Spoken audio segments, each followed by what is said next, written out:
Welcome guys to episode number 8 of the Rize.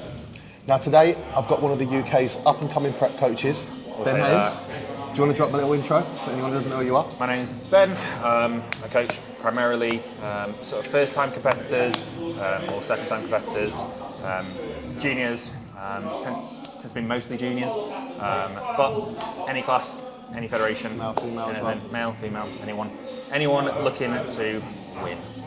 Sort of thing. Yeah, and I think as well, like, from knowing you from a while now, a lot of people call you Tom's brother, but I think from watching the way you prep people and watching the way that you kind of go about your own ethos with the way you promote your preps and things, like, you're building your own name for yourself in the industry now, and I think that's massively important for you, and I think I even see that now with yourself and the results you're getting with clients is like you're building your own name and making your own stake in the ground. Yeah, absolutely. And the thing is, I joke about it, but like, you know, obviously I've learned a lot from Tom, and I'll take that.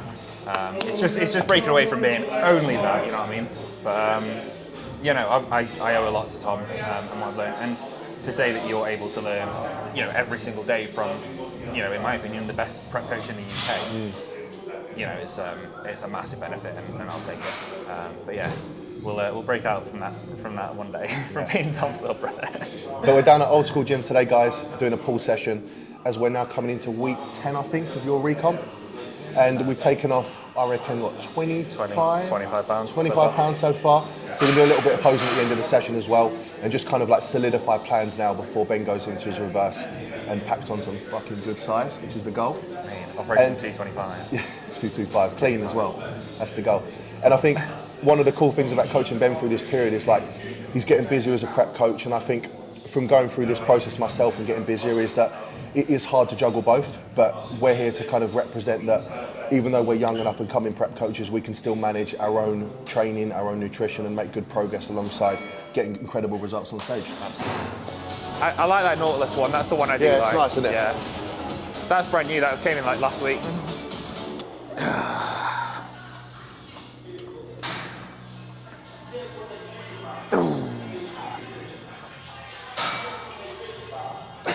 Yeah, nice.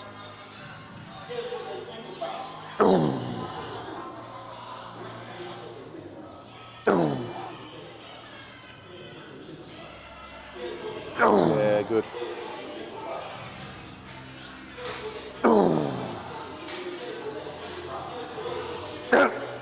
Seven, yep, and again. Pull. All the way, shoot. Yeah. All the way. Yeah, fuck yeah, nice.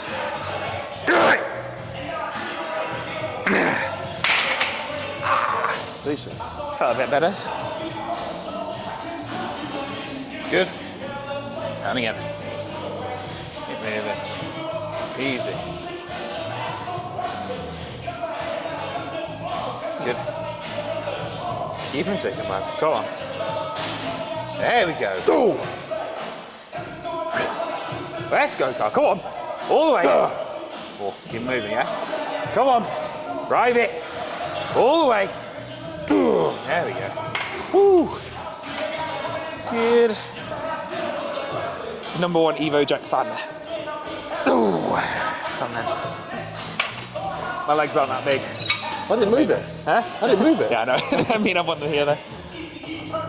Yeah, nice.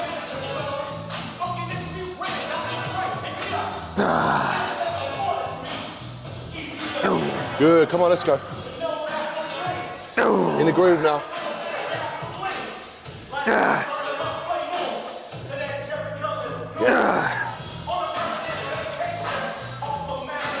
Still you, let's go.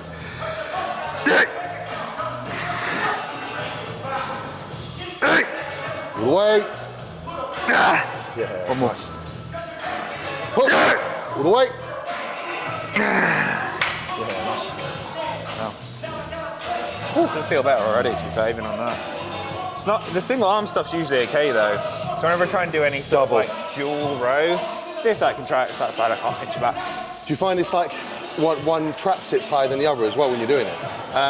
We think it's a rhomboid issue. I think my rhomboid's not firing, basically. You can see it if I pull back here. Like this rear delt, like over contracts, and It's weird, isn't it? I feel like the more you get into training, the more you realise how fucked up you are with this balance to this one.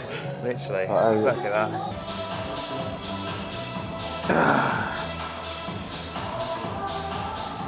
Yes, nice.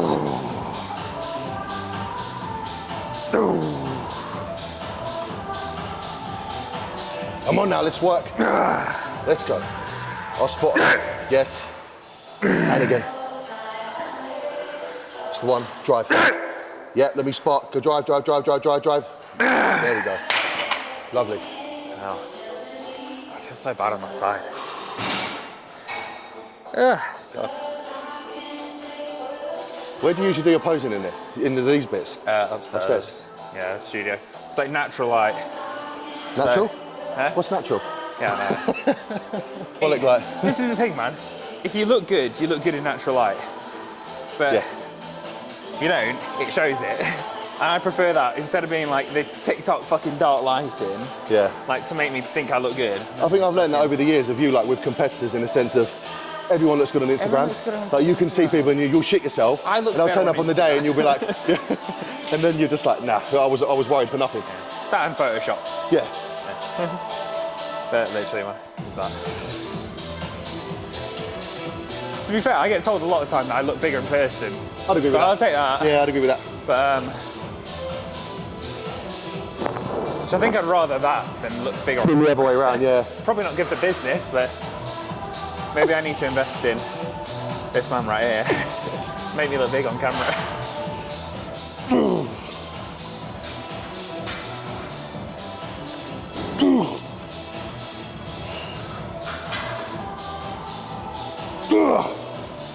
There we go.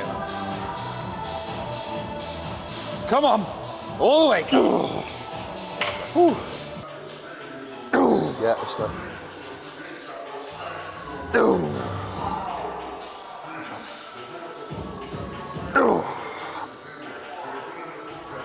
Good, let's go. Mum. Let me spot, let's go. Drive. Yeah, nice. That's all I get. I get so much tricep on these as well. It's funny you say that, I do on some pull. Any pull downs, triceps. I think it's because my back's weak and then obviously the tris like. Yes, they lock decent. in like that, yeah. I think with a lot of people are like, oh, if I just fill more, I can be big. I'm like, there's a limit. Yeah, you can't fill what's not there. You can't fill what's not there. And I think a lot of people, and then when you get into post-show though, and they're like, oh, but I look so much bigger now. It's like, yeah, but it's like you've got fucking post-show brain where you're like, I'm bigger, 100%. but you can't notice that your glutes are fucking soggy and watery now. Because all you're seeing is from You're here deluded up by and fullness, this. aren't you? Yeah, you're seeing this and you're like, oh my God, fucking huge. I'm like, yeah, but if you brought that, you get fucking like 7th place. I was like, you gotta be aware of these things. Yeah. I was the same, man, like, because my legs really came back like 2 weeks post-show. And yes, they were bigger, but like, if I'd have tried to do that and get them to that level by doing like a 2-day, 3-day load, wouldn't have worked. I would have just like supported the chest. Or you'd have filled your legs So, and something would have got worse up here and then that trade-off is there, yeah. And the trade-off wouldn't have been there, so, because I obviously did lose condition. But we know now for next time it does take quite a while for my legs to like come back, so we need to do like a linear like week load in. We actually did that for the second show, but then pulled it down on the day before. How much cardio was you doing in prep? What? The highest I ever got to was 35, 40 minutes, 5 times a Do you week. think it was the duration of the deficit that flattened your legs or just the cardio in general? I don't know. I think it's just being a deficit because even at the moment, I'd agree with that now. I do fuck all cardio at the moment. Yeah. I want to do like 2 sessions. No, I don't know what I do. Yeah. Like, I just do some, and it's like they still disappear. I think I see the biggest drop off in my training intensity on legs when I go into diet, and I'm not someone to just like bitch out on legs or like anything. Like it doesn't come from a. It's not a mental thing. Like I'll still push myself. I'll still scream in a leg press set. But all of a sudden I'm down like a plate aside already, like a week in. Yeah. I think it's just one of those ones that my leg training is fueled by surplus, high carb, all that shit. And when I don't have that, even within a week, they just fade. Yeah. And so, but then within a week of being in a surplus and training them hard again, like even, I said to you, even after yesterday, one leg session, they feel like they've already fucking like tripled. I think everyone's got a body part in there. Like, I know for me, mine's push. Like, as soon as I start pushing in prep, that drive goes. And then pulls okay, legs are okay, and it's just chest. So everyone's got their own. Everything else, fine. Like I hold on to my strength pretty much in everything else. Yeah, it might be down a rep or two, but I hold on to everything bar legs. And that's the thing that fades. So it's definitely down to training intensity. but we're yet to find a way to keep it up. Or just do like a pre-prep diet and then try with lower output and see what that does. Lower output on the way down. So this is what we were going to do next time, if I prep with Tom or yourself or whatever we decide to do, is one, start leaner, because I started at 207, 208, something like that, and ended up at 157 at the moment, so 50 pounds off. That's a lot. Yeah, it was a lot. I was the same. You always take off more than you think in the first prep, don't you? That's a given. That's the thing I realised. I was like, yeah, we'll be like 175 on stage. No chance, yeah. Oh, fuck, man. Not a chance. But let's get a warm-up set up, let's go. Yeah, so for next time I did a lot of bike and like stepper and stuff at the start as well. And then we realised that was pissing away my legs. Literally within a week when we put that in, Tom was like, your legs are gone. I was like, yeah. So it's like, we need to do something else. And we ended up doing swimming. Which I think swimming is like severely underutilised by people. I give it to some clients now if they have access to it and can fucking swim as well. Yeah, go swim. Like they can't. It's drowning. I feel like more people should swim. It's literally the best type of cardio. I'd agree. It's no stress on your joints. The only thing is it's slightly inconvenient because you have to go somewhere else. But if you're waking up and doing fasted cardio anyway and probably training later, as most people do, well, what's the difference between getting up and getting on your bike and 100%. Driving 10 minutes to a load centre to swim? I think it's just like, you only know what you know, and if someone's only ever used to doing stairs, bike or whatnot, it's the only thing they know. Yeah.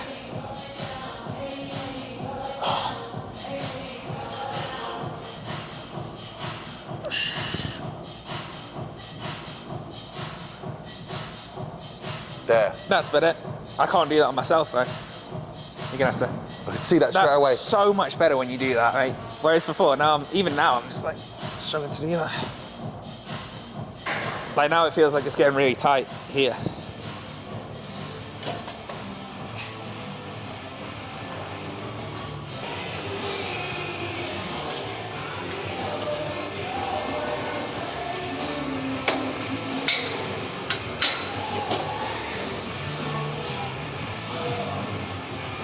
Because I had to push so hard to get, like my food was at the end was at 1200 and then 18k steps a day, and sometimes I was doing 20, and then the swimming on top of that, and then 6-7 rounds of posing a day. It was just a lot to get down that low. And I said to Tom, I was like, I don't care if I kind of piss away tissue at the end. I was like, I just want my glutes in. I've said to myself, I'm having straight glutes. I won't have anything less. And you can see from 2 weeks out when I was like, my back had some fullness, thickness to it, versus on stage, my back went completely. In chasing my glutes. And although technically I probably would have done better if I was a little bit soft in glute and a bit more like back or whatever and a bit more balanced, I don't care. You wanted that to say for your first prep, it was for me. It was to go, I can get fucking peeled glutes if I want. And it sucked, but I think, and we even said like, there was fucking no fat on my glutes, it's just we needed more tissue there. Total size there to actually get deeper cuts in it. And so I was like, just everywhere, like, you know, the bits that looked like they weren't as conditioned were my smallest body parts. And then things that were bigger, my legs, like fucking peeled. So it's one of those. I think it's like you said though, once you know you've gone to that place to get in condition, you've done it, you've ticked that box, you've got the mental fortitude to go there, you then just need more time, essentially, It wasn't easy. I know, this is the thing though, it wasn't easy, but you can do it once, you can do it again, 100%, absolutely. So to me, that whole prep was just proving myself, like, I can get completely disciplined. Because the thing is, if I'm coaching people, I feel like you can't coach unless, I mean, you can, right? You don't have to have been peeled. But I think it was very beneficial for me to know what it took to get there, to understand how clients are feeling. And the gears you've got to go through, When I take them there, like, you know, if I get someone with fucking straight glutes, I know how they feel in their last week, and I know what I did that, you know, personally to make it better. Like, you can learn as much as you want from a textbook and all that, and from seminars and whatever, and Instagram, but end of the day, like, actually going there and knowing what it took to do that and all the little things I did, you start to pick up and be like, oh yeah, I did that as well, mate, don't worry, that's normal. Like, oh, my fucking joints are cracking every day. I'm like, yeah, don't worry. That's normal, But nobody talks about that on Instagram, so you wouldn't know that by the end of prep, everything as you do this is going to crack.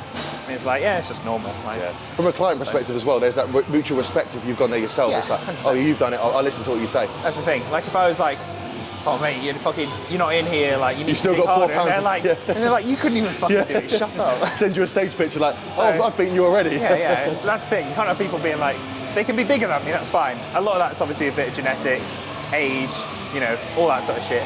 But condition's the one thing that, like, anyone can do it. Like, I don't care how fucking small you are. I've seen natty people that are Natty fucking people get 120 pounds, heal out their ass. Yeah. They can do it, you can do it. So, 100%. yeah, I think it's good in that regard to have been there. But bigger next time, so I don't have to eat fucking 1,200 because that sucked dick. We hope. Just terrible fucking hell.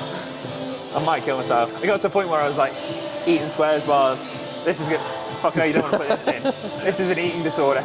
I was eating squares bars and spitting my bin. I went through 8 of them, and then I don't think I told Tom until after prep, but I was like, yeah, I ate 8 squares bars at one point and just spat them in my bin. And I was like, do you know what the worst thing was? It was a waste of like 4 quid. That was the worst thing. It did nothing for me, and I wasted 4 quid on nothing. So yeah, next time, no, it's all a waste of time. But the one thing I didn't do was eat skinny sauces, and I know people do that where they would literally just like teaspoon out. Yeah, yeah. Jesus. Like, I didn't feel like they even tasted good at the end. Like, there's nothing in them, that's all. Right. Yeah, set. Let's go, pull. Yes. Just try to keep that trap down, yeah. Good. Still feels well. There we go. There, bang on. Drive. Yes. Good. I feel so bad. Oh. Yes, let's go. Good. Let that lat wrap around, drive.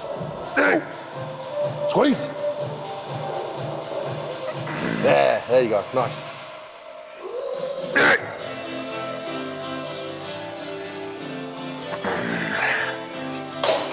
That whole fucking side is so dodgy. Yeah. When you put more load there, it's just you're compensating, yeah. Instead of like pulling through my arms in any way, it was literally this. Like, yeah. there. But even that feels fucking dodgy. The best thing I found for it is using 2 separate cables. Oh, right, yeah. Because when I pull, I find I hit my upper back and mid back better when I'm underarm like that and do this, versus like here. What, you do single arm or with both arms but on a cable? So No, both arms are on a cable that's separate. Right. So I don't have to pull them together. But they don't really have that here. But there's one to be modified that I like, so just do that.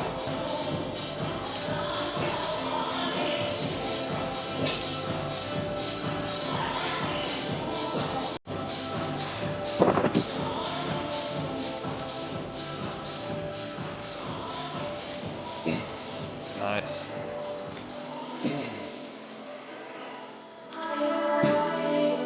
Flying, mate.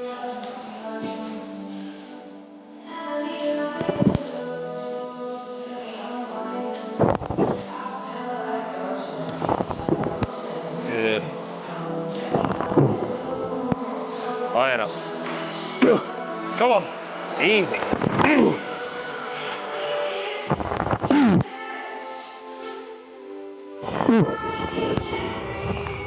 There we go.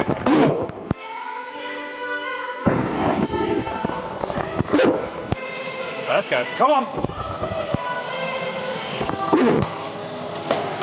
Good. Good. That's that.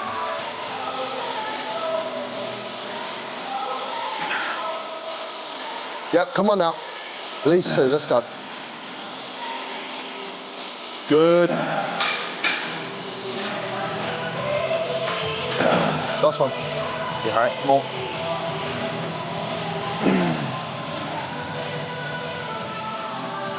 Come on.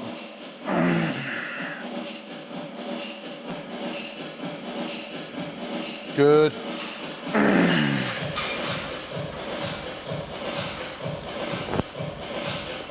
Yes.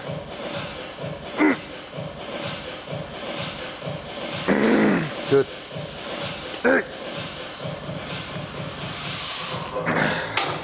Lovely, nice. So it feels so weak though, but like, I mean, so it's the only way I can connect. Like you said, as soon as load goes through it, Something compensates. It just compensates. I'm not even hitting my fucking mid back at that point. So there we go. Come on. Easy. And again.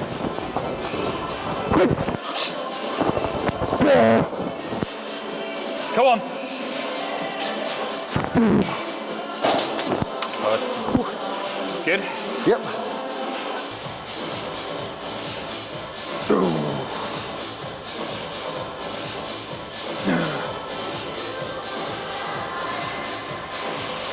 let's go. Relax. There, pull, slow. There we go. That was a lot better. Yeah, I felt it. You kept that on. It's like keeping my trap down. I'm gonna go like 2.5, 3 plates now. It's just nice because I can actually like sit into it.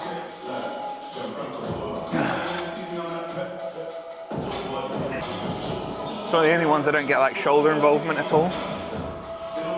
Yeah, you can see you get a deep stretch on this one.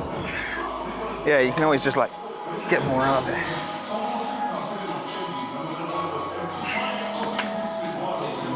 On these.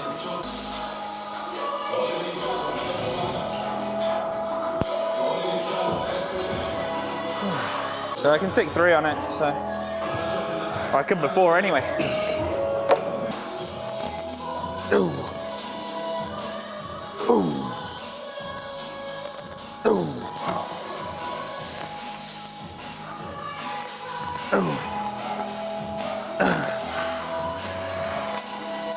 I know that I don't have like the genetics to go pro, Yeah. and I'm cool with that. Like, you know, I've already got 5, 6, 7 clients bigger than me, and that's cool. Like, I don't care about that. And that's what I mean. If you set yourself a gap, you're like, I'll do my last show, or you're going to keep going like as and when, or I'll go when I'm ready to stop. But like, my goal is I want to win a PCA Classic class, yeah, and then pretty realistic. if and depending where I'm at with that, if I then go into the finals and I'm like 4, okay, cool, I'll probably do another one or another year. But if I'm getting like 7th, 8th, 9th at the finals, and I don't feel like there's much more I can be better on, then there's a line between knowing your limit and being a massive pussy and not pushing yourself. Yeah. 100%. So it's not an excuse in the sense of like, oh well, I don't want to try that hard or go for that long to get there, and I'm not willing to work to do it. It's just you have to accept that everyone has a genetic potential. Yeah, or a limitation. And I've had someone test that for me to the utmost limit, you know what I mean, already. Yeah. And I've seen what I can do, so I'm not waiting to. But I like the way you are still going to go again, because I think so many people just do it the once and they think, oh, I don't have the genetics. And it's like, you've only had one season. How can you define your genetics on one season? But you know, Exactly. we know from doing one prep how many mistakes or things we do different. Like imagine giving it another couple of shots and then deciding. Yeah, 100%. 100%.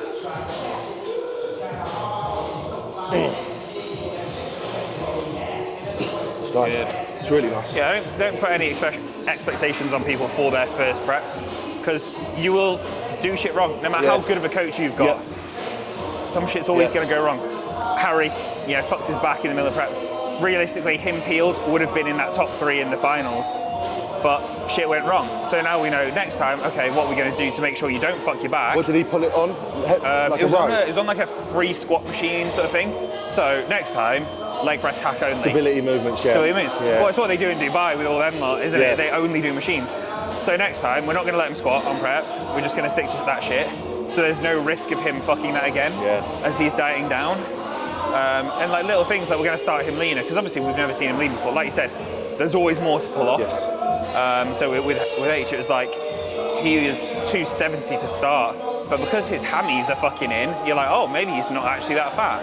But we had to pull off, we pulled off 40 pounds in total. So there was another 10 to go. Don't judge your condition by your leanest body part, judge it by your worst body part. Things you learn, because a lot of people would have looked at him and gone, he's not actually carrying that much fat. But when you've got that combined with Jason's insulin as well, it gives this illusion of like, oh, maybe he's leaner than he actually is, and then when you actually pull it off, like I said, but that's things learned. And so his next prep, we'll start him leaner, strictly, machines only. We know what works really well for him in terms of like diet setup and cardio and stuff like that. We know how hard we can push him before he'll crack. He didn't crack at all on prep, but you know what? I know now where I could push him. Like I killed him towards the end, and he did it. So I know that I can do that shit if needed. So that's what it's about. It's like picking shit up and learning your body on the first prep. Next prep, if you fuck that one up, that's on you. You're a shit coach. And I also think as well, like sticking with the coach, because you're both going to make mistakes, and otherwise you've got to make the same mistakes twice. Like you've got to make the same mistakes with one coach, same mistakes with the second coach, and then you've wasted time. Absolutely. Another 20 on. Yeah, 25. stick him in the 25 on or whatever. Come on then. Let's go. Grip and rip. Come on. Oh yes. Good, strong. Good.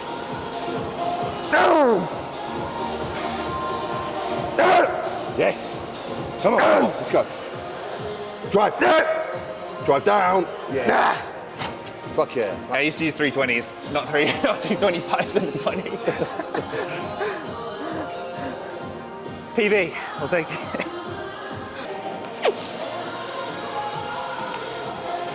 Colby.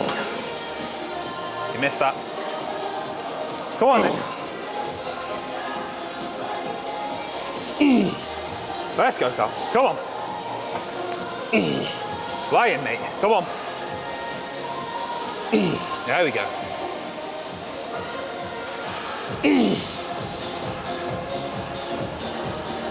Yeah, there we go. And again. Drive it. Come on. There we go. A few more.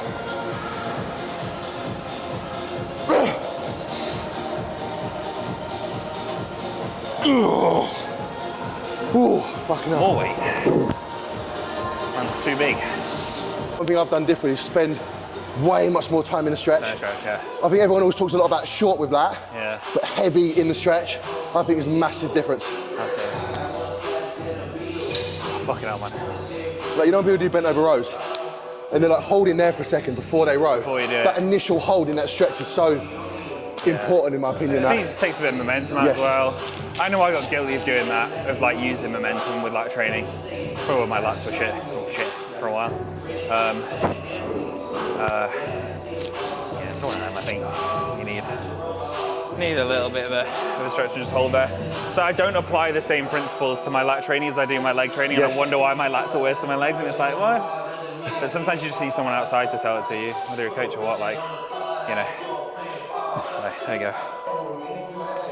So you love that. Oh, easy. Let's go. Yours. Strong.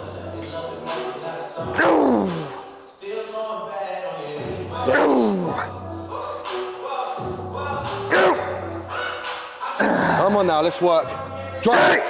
Yes, and again. Stretch out. Ooh. Fuck yeah. Finish. Come on, Gary.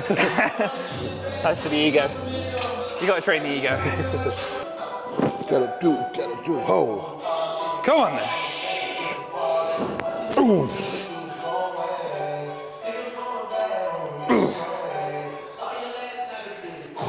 Good. And again.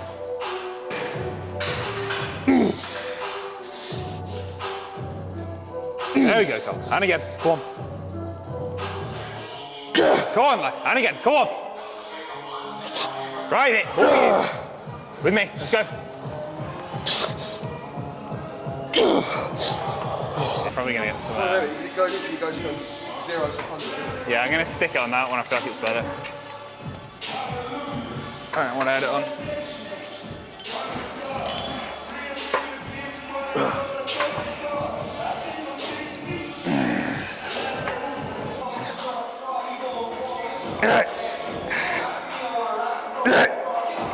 Come on.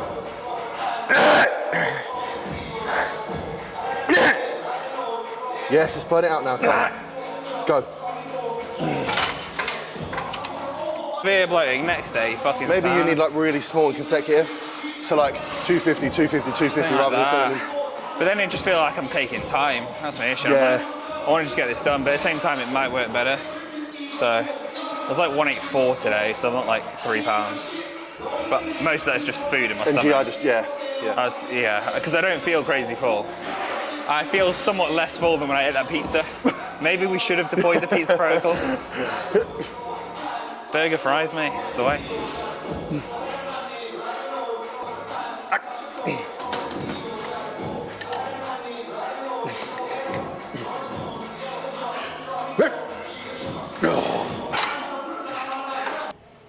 It's something I actually started doing with this. I was going single arm on the side. Feels so much better on it. Like, yeah.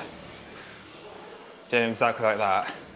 Where it's dumbbell, whatever, like, I feel like my biceps have like grown in a matter of weeks from it, whilst in a deficit. I feel like when I'm in like that, I'm getting more here, whereas when I'm twisted, I get full, Actually more get your full bi. Yeah. Makes sense. No, I'm actually enjoying doing this at the moment. Let's pretend this isn't my max weight.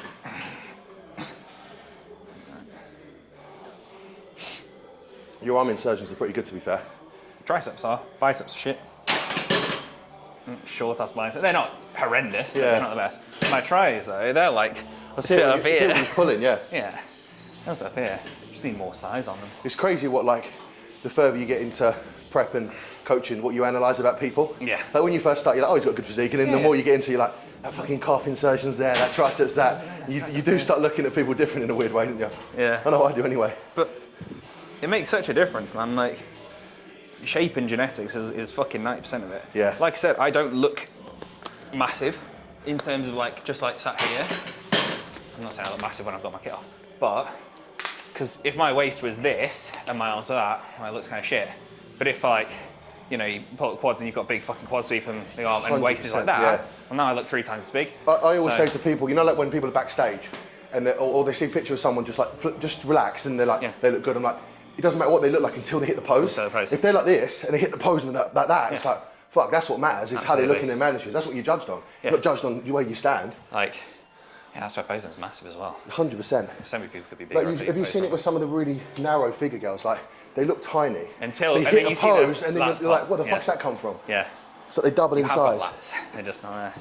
Yeah, and even things like pulling your waist in as well. I think that's something that a lot of people don't do. Is they'll sit there like this with their fucking like waist out. I'm like, mate, just practice your vacuum so you can actually pull your waist in. And you can knock 2 inches off your waist like that. 100%. And anyone can do it. And if that's one point that you've lost on is your front relax, and yeah. And it's funny. I got Serena to do it and practice vacuums and stuff. And there's a video where she goes into her front like that, and then she pulls her waist in, and it just instantly, And it's like you've just gone from being like, you know, normal waist to like one of the smallest on stage sort of thing. Makes such a difference. Fuck. You know, it's on when you get the foot tap. Right. Let's go.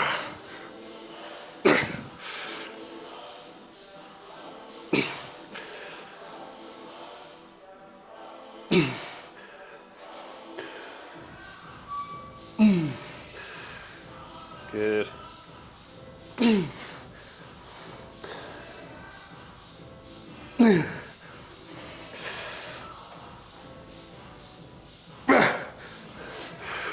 And again, come on. Squeeze up, all you. 2. Yeah. Let's go then. Come on. There we go. Oh shit. Solid. Really good. Fuck. I'll tell you honestly as well, I don't care. Yeah, I know you will. I'll put it on YouTube anyway. Yeah. Oh, sorry. Yeah, I watched the YouTube. Oh, I know. Fuck, I ain't got time. I don't know. I know you're a test and primo man. You obviously sit with that. Yeah. I feel like you don't run loads, do you? No. Gram total? No, not even 6 at the minute. Jesus. I'm gonna go to 8 in 2 weeks. That'll be then 12 weeks on. Yeah, I've never gone more than 350 tests. Anytime I have, I've had exactly the same as you. You know when you feel really watery here? Yeah. Always the same. So I need to just get leaner and push test higher, because I always feel like, you know, when you're carrying more fluff, when you push this test, scared it's to harder to get more anyway, Okay. So pH 4, 2 AM, 2 PM. Yeah. Lantus at the minute. Yeah. I feel like I've just got a geared physique though. Like I look like I take gear. Yeah, I think a lot of it comes down to like, is it like eczema on you? Yeah, I always get it when I'm heavy. So when I sweat more, when I sweat more, I get it. I think that, like, because things, obviously you like it one get, but like when you have sides like that, and spots, mate, I see this all the time with like, when it's always a young lad on Instagram, and or a girl, and they've got some spots and got a bit of acne, and everyone in the comments is like, you're on gear. I'm like, mate, she's a 19-year-old girl. Have you ever met a girl? Girls have spots as well as guys. Or it's like you see a lad with a few bits of spots and maybe in some gym lighting with a bit of capped out, and they're like, he's on fucking. And do you know what I find funny is when people are like, oh, he's on Deca and Tren. I'm like, how have you diagnosed that he's on fucking this compound and that compound? It was like, he's probably running 300 tests and that's it. Yeah. But people seem to just like think they can look at someone and tell exactly what compounds they're running. It's like they just pluck it from a hat. Like, I think it's like, it's because people go like, oh, well, Prima gives you that full physique and that's what he's got. I was like, everything gives you that full physique. Mass does, Tren, they all do the same shit, just kind of slightly different. But I always find it funny because there was a girl that I saw who, she looked like like Serena, like natural, like figure girl, like didn't look really any bigger than her, and yet just because she had a few spots on her face there, it's like you're on gear, and I'm like, mate, you're fucking. It's genuinely like they've never met a woman before. Like, it's crazy. girls on spots. It's fucking silly, man. But, and she's definitely natural as well, that girl. Boom, on. Let's go. Nope. No. Good. Good. Let's fight this now. Let's go. Good. And again. Yes. Come on now. Yes. Drive. One. Let's go. Let's keep everything locked in. Drive. Yes. Lovely. Fuck it out. Awesome. It's just genetics, man, and like you can do all you want. I still think that picture's mad of Tom when when he was running all that stuff. He put a reel on it. He's like the most muscular. Yeah, it looks fucking silly. 308. But this is the thing, man. That was I won't go into what he was running on camera, but it was a fucking lot. It was enough to make people shit themselves. Yeah, Olympia level stuff, like top end pro cycles. And he got to that, and he said to me, he's like, I wouldn't have even won like a PC in this class. He might have taped it or something if he was peeled. But it's like, if you can run that, you know what I mean, to get to that level, that's the point. Like, let's go. It's nice to have someone who've guinea pigged all that shit for me. I'll just stay away from it. So. Yes, come on.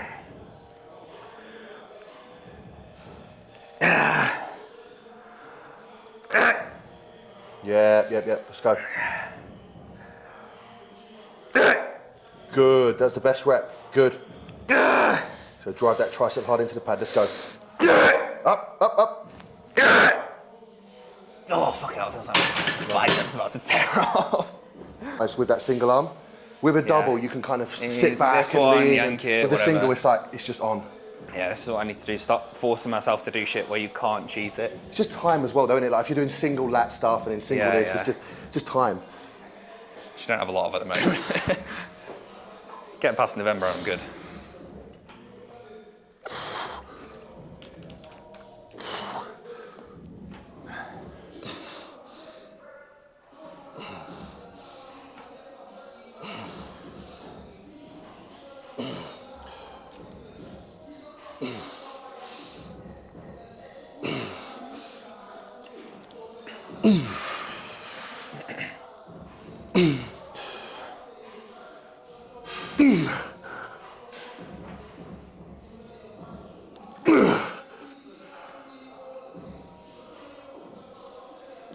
There we go. Come on.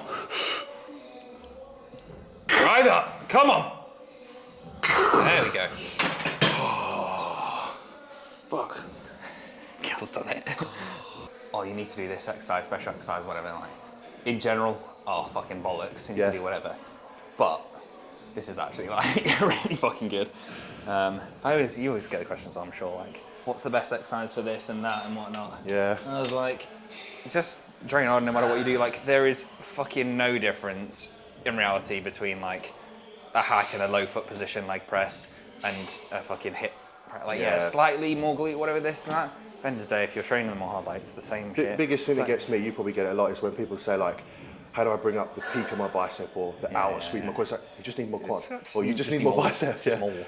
Like, unless your bum's dead. Yeah, that's when you focus on growing, then you can get into the details of it. Yeah, no, to be fair, I always try to keep balance as I do it, but it's not like, we're going to do a 6-week specialization on my biceps here. It's just going to be, right, I've got 4 sets on my tri, so I'm going to do 5 on my bis. And I know that over 6 months, that shift will happen and they'll even out.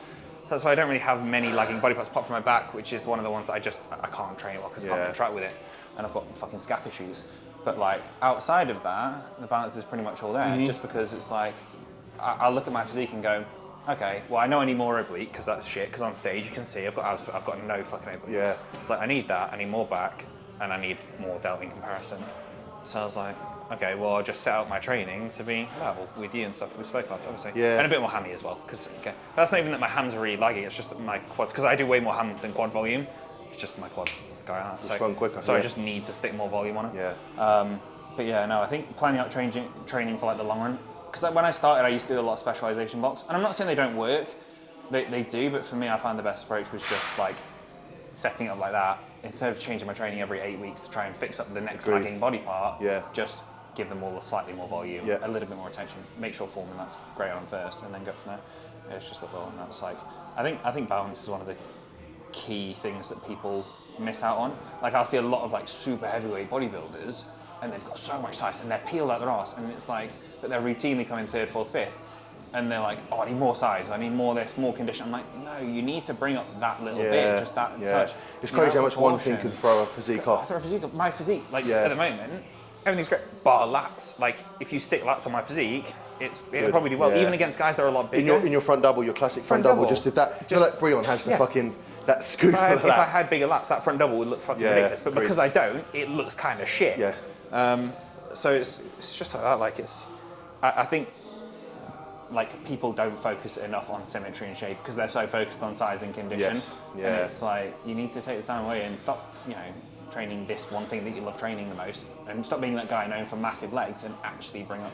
I think that's another point as well. Is like having a coach to analyse what you need, because you can bias the body part you just like visually. Like if you've always seen someone with big arms and you like big arms, you're not then going to think you have big arms when you look at your physique, whereas someone else does, mate, your arms are fine, you need more of this. Yeah, absolutely. Absolutely. I think having someone who can actually look at physique and do that though, because I think a lot, without slating other coaches, I think a lot of people can't do that. Can't look at physique and go, you need more this, you need more that, and they just go, okay, let's just give you a general all-over split, and then they step on stage and they're missing that one little thing, and they're missing that, and that's what they always get pipped on, because they're bigger and they're more conditioned, but they don't have X, Y, and Z. Like, I mean, you're good, mate. Cheers. So yeah, I see it all the time. Like, so it's being able to actually like know that and like know when he's working, bring that one thing up, and like you said, it changes your whole physique when you sometimes bring up that one lagging body part, but it's not done enough, and it's like, because I see it when I get someone sign up with me. And their training plan will be like, their back's amazing, and their training plan's one chest day a week and all back, and I'm like, and 3 backs. I'm like, no wonder. And I was like, and that's great from the rear, you fucking smoke him, and then you turn around to the front and they're like, oh. Lose all your shots. And it's like, it means nothing. You've won one pose. You got to remember, it's based on each pose, pose by pose. So you can win all the rear shots you want, and you can wipe the fucking floor with them. But if you're fucking shit from the front and the side, it means nothing. You've lost 6 out of the 8. And or someone that's maybe not as good in one area but wins all the shots because of everything that's class. Is then they're taking that. So there you go. Right, let's go. Let's go.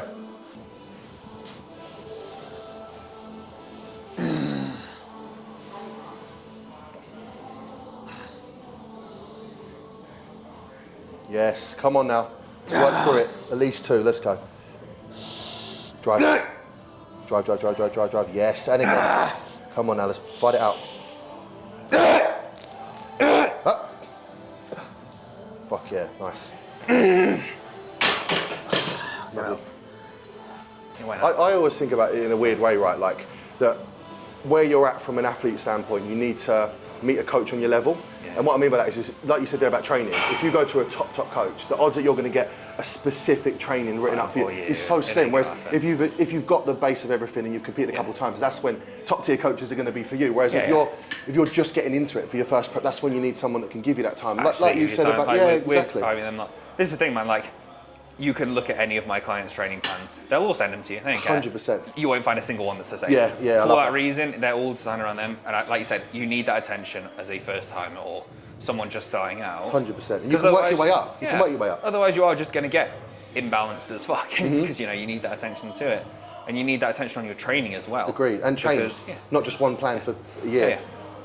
Like, if you don't have that attention to your training, you can have the perfect split, but if your back shit, it may not be because there's not enough volume there. It might be because your back training is shit. Yeah. And so you need to work on that. You know what I mean? It's one of them, man. Yeah, no, I definitely agree on that. I think the most important thing you can have as a first timer is the most important thing you need is just time from the coach. Fully over agreed. anything. You're the best coach in the world. If you don't get the time, it means fuck all because they're not getting that knowledge over to you. It means nothing. There you go. 3. Good. And again. Last one then. Come on. Drive up. There we go, Cal. Come on. Good. That feels like it's going to rip. Yeah, I know. It's nasty, isn't it? This bicep feels horrendously pumped to the point where I'm now going to try and struggle to do a rope push downs. And I'm like, especially when it's a junior. Yes. If it's a junior lad who's like 18, 19, 20, or a girl, whatever, wants to get into bikini or figure, whatever it is, and they sign up, and I'm like, thank fucking God, because I know you're not going to be put on loads of gear, fucking 100%. Do this, not pushed enough, do shit in your first show, and then hate bodybuilding. Be one of those people that's like, oh, bodybuilding gave me a fucking ear. So no, you just had a shit coach. And so every time someone signs up that's like younger, I'm like, thank God, because you're going to be put in the right direction. Because I see so many stories of people coming to me when they are 21 and they've had a previous coach, and they're like, yeah, we had me on a gram of this and that, and then my training, like I said, was 3 back days and 1 chest day, and my back's great, and my chest is shit, and I'm like, all this. I'm like, you just haven't been looked after. And then you ask for blood work, and I've never got blood work done. It's like, what? Yeah, that. And also, it's like, I've got to go with that. My fucking mind's gone blank.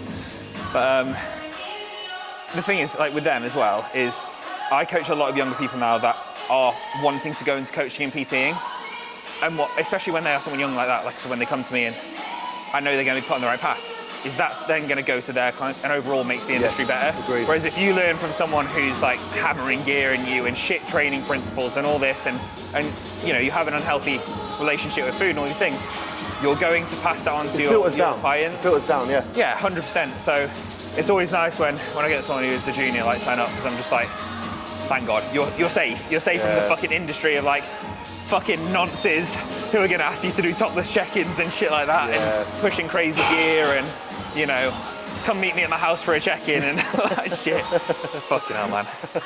It's just like one person saved, thank God.